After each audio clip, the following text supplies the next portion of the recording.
গোটেই সপ্তাহটো ডিউটি কৰি আহি পেলাই যদি এদিন দেওবাৰ দিনটোত ছুটি পাওঁ, তাকে যদি গোটেই দিনৰ কামখিনি কৰি লৈ পেলাই ভালকৈ যদি ৰাতিৰ এসাঁজ ভাত খাব নোৱাৰোঁ, তেতিয়াহ'লে কিহৰনো কাম কৰিলোঁ? দেহাতচোন বলেই নেপাম, নহয় জানো কথাষাৰ?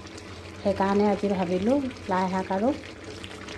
লাই শাক মাংস একেলগতে বনাওঁ। কিন্তু কি দুখৰ ভাগ্য চাওকচোন, মই আজি বজাৰলৈ গৈও মাংসৰ লগত লাই শাক বনাম বুলি ভাবিও মই লাই শাক নাপালোঁ।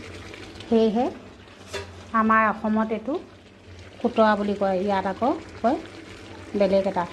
সেইটোকে আজি একেলগে বনাই পেলানি বোলো ৰাতিৰ ভাত সাজ খাওঁ বুলি পেলানি বনোৱাত লাগিছোঁ। অলৰেডি মাংস হ'ল, শাকখিনি ওপৰতে দি দিছোঁ। যদি আগতীয়াকৈ শাকখিনি দি দিওঁ খাবলৈ বৰ এটা ভাল নহয়। এতিয়া শাকখিনি দিয়াৰ পিছত ধুনীয়াকৈ মই ঢাকনখন দি আকৌ এবাৰ গাপ মাৰি দিম। খাবলৈ কেনেকুৱা হ'ব আপোনালোকে এবাৰ মোক কমেণ্ট কৰি জনাবচোন দেই।